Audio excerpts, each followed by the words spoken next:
नमस्कार। ये रामायण कथा पूरी तरह से श्रीमद् वाल्मीकि रामायण के ऊपर आधारित है। यदि आप इसका निरंतर श्रवण करते रहना चाहते हैं तो इस चैनल को सब्सक्राइब जरूर कर लें और आगे आने वाली सभी पॉडकास्ट के नोटिफिकेशन के लिए बेल आइकन को भी जरूर से प्रेस कर दें। अब हम सुनेंगे 18वां सर्ग। राजाओं तथा ऋषि श्रृंग को विदा करके राजा दशरथ का रानियों सहित पुरी में आगमन। श्री राम, भरत, लक्ष्मण तथा शत्रुघ्न के जन्म, संस्कार, शील, स्वभाव एवं सद्गुण, राजा के दरबार में विश्वामित्र का आगमन और उनका सत्कार। महामना राजा दशरथ का यज्ञ समाप्त होने पर देवता लोग अपना अपना भाग लेकर जैसे आए थे वैसे लौट गए।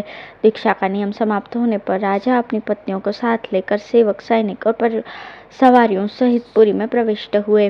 भिन्न भिन्न देशों के राजा भी जो उनके यज्ञ में सम्मिलित होने के लिए आए थे, महाराज दशरथ द्वारा यथावत सम्मानित होकर मुनि वशिष्ठ तथा ऋषि श्रृंग को प्रणाम करके प्रसन्नता पूर्वक अपने अपने देश को चले गए। अयोध्या पुरी से अपने घर को जाते हुए उन श्रीमान नरेशों के शुभ्र सैनिक अत्यंत हर्षमग्न होने के कारण बड़ी शोभा पा रहे थे। उन राजाओं के विदा हो जाने पर श्रीमान महाराज दशरथ ने श्रेष्ठ ब्राह्मणों को आगे करके अपनी पुरी में प्रवेश किया। राजा द्वारा अत्यंत सम्मानित होकर ऋषि श्रृंग मुनि भी शांता के साथ अपने स्थान को चले गए। उस समय सेवकों सहित बुद्धिमान महाराज दशरथ कुछ दूर तक उनके पीछे पीछे उन्हें पहुंचाने गए थे। इस प्रकार उन सब अतिथियों को विदा करके सफल मनोरथ हुए राजा दशरथ पुत्रोत्पत्ति की प्रतीक्षा करते हुए वहां बड़े सुख से रहने लगे।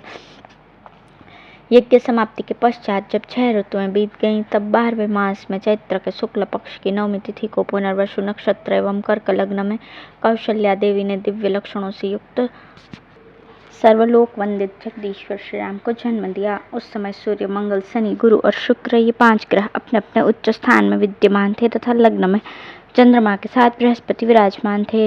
वे विष्णु स्वरूप भविष्य या खीर के आधे भाग से प्रकट हुए थे। कौशल्या के महाभाग पुत्र श्री राम इक्ष्वाकु कुल का आनंद बढ़ाने वाले थे। उनके नेत्रों में कुछ कुछ लालिमा थी, उनके ओठ लाल, भुजाएं बड़ी बड़ी और स्वर दुंदुभि के शब्द के समान गंभीर था। उस अमित तेजस्वी पुत्र से महारानी कौशल्या की बड़ी शोभा हुई। ठीक उसी प्रकार जैसे सूर्यश्रेष्ठ वज्रपाणी इंद्र से देवमाता अदिति सुशोभित हुई थी।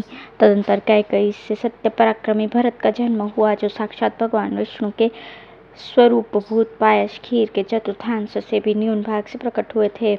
वे समस्त सद्गुणों से संपन्न थे। इसके पश्चात रानी सुमित्रा ने लक्ष्मण और शत्रुघ्न इन 2 पुत्रों को जन्म दिया। ये दोनों वीर साक्षात भगवान विष्णु के अर्धभाग से संपन्न और सब प्रकार के अस्त्रों की विद्या में कुशल थे। भरत सदा प्रसन्नचित रहते थे। उनका जन्म पुष्य नक्षत्र तथा मीन लग्न में हुआ था। सुमित्रा के दोनों पुत्र अश्लेषा नक्षत्र और कर्क लग्न में उत्पन्न हुए थे। उस समय सूर्य अपने उच्च स्थान में विराजमान थे।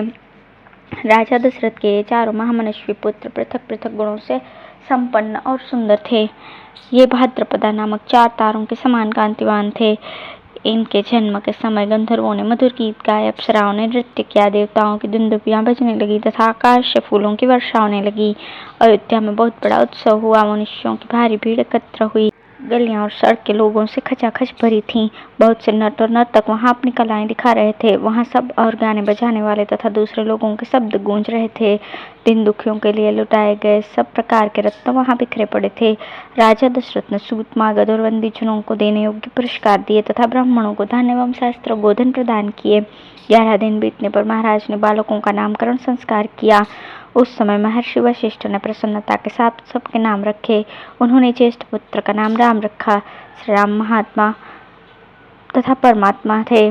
कैकेयी कुमार का नाम भरत तथा सुमित्रा के एक पुत्र का नाम लक्ष्मण और दूसरे का शत्रुघ्न निश्चित किया गया। राजा ने ब्राह्मणों, पुरवासियों तथा जनपदवासियों को भी भोजन कराया। ब्राह्मणों को बहुत से उज्ज्वल रत्न समूह दान किए। महर्षि वशिष्ठ ने समय समय पर राजा से उन बालकों के जात कर्म आदि सभी संस्कार करवाए थे। अब उनमें श्री रामचंद्र जी ज्येष्ठ होने के साथ ही अपने कुल की कीर्ति ध्वजा को फहराने वाली पताका के समान थे। वे अपने पिता की प्रसन्नता को बढ़ाने वाले थे। सभी भूतों के लिए वे स्वयंभू ब्रह्मा जी के समान विशेष प्रिय थे।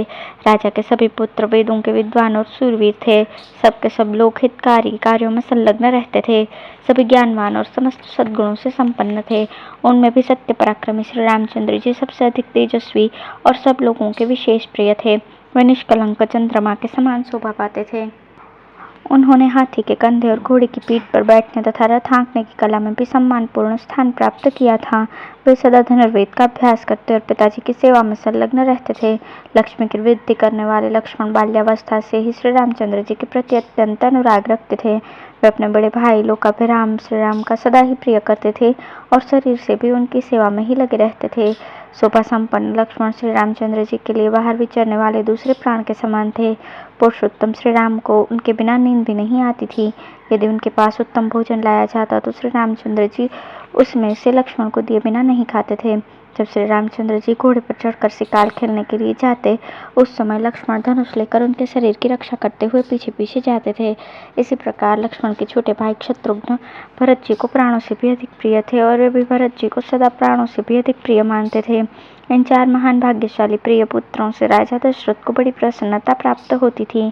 ठीक वैसे ही जैसे 4 देवताओं अर्थात दिक्पालों से ब्रह्मा जी को प्रसन्नता होती है। वे सब बालक जब समझदार हुए तब समस्त सद्गुणों से संपन्न हो गए।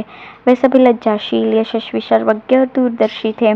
ऐसे प्रभावशाली और अत्यंत तेजस्वी उन सभी पुत्रों की प्राप्ति से राजा दशरथ लोकेश्वर ब्रह्मा की भांति बहुत प्रसन्न थे।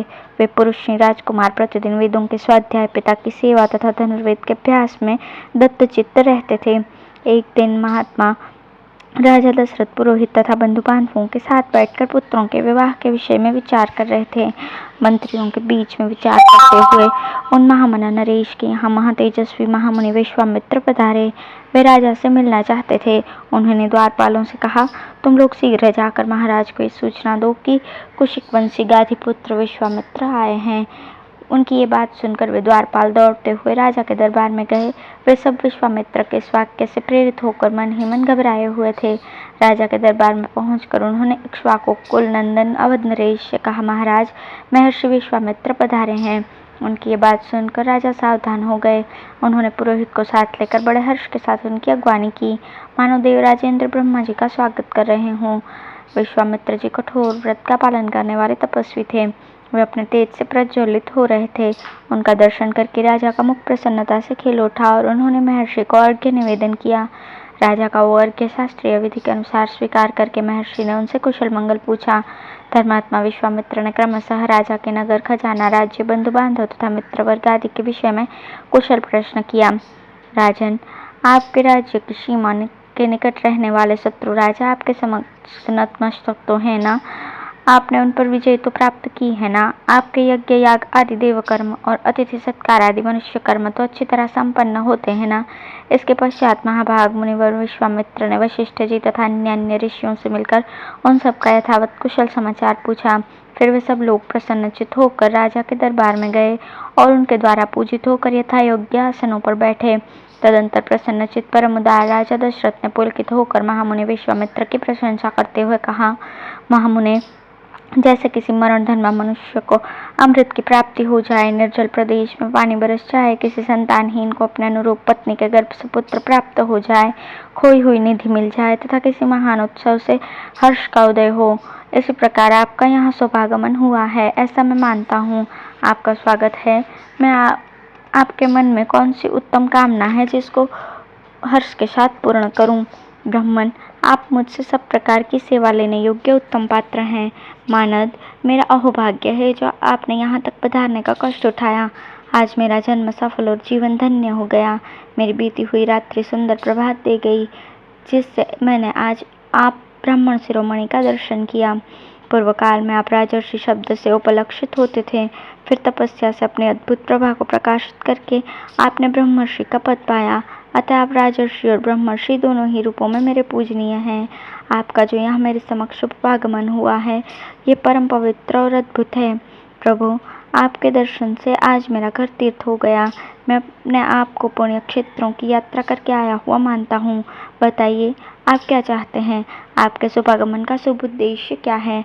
उत्तम व्रत का पालन करने वाले महर्षि, मैं चाहता हूँ कि आपकी कृपा से अनुग्रहित होकर आपके अभीष्ट मनोरथ को जान लूँ और अपने अभ्युदय के लिए उसकी पूर्ति करूँ। कार्य सिद्ध होगा या नहीं, ऐसे संशय को अपने मन में स्थान न दीजिए। आप जो भी आज्ञा देंगे मैं उसका पूर्ण रूप से पालन करूँगा, क्योंकि सम्माननीय अतिथि होने के नाते आप मुझ गृहस्थ के लिए देवता हैं। ब्राह्मण, आज आपके आगमन से मुझे पूर्ण धर्मों का उत्तम फल प्राप्त हो गया। यह मेरे महान अभ्युदय का अवसर आया है। मनुष्य नरेश के कहे हुए ये विनयुक्त वचन जो हृदय और कानों को सुख देने वाले थे, सुनकर विख्यात गुण और यश वाले शम दम आदि सद्गुणों से संपन्न महर्षि विश्वामित्र बहुत प्रसन्न हुए। इस प्रकार श्री वाल्मीकि निर्मित आश्रमण आदि काव्य के बालकांड में 18वां सर्ग पूर्ण हुआ। धन्यवाद।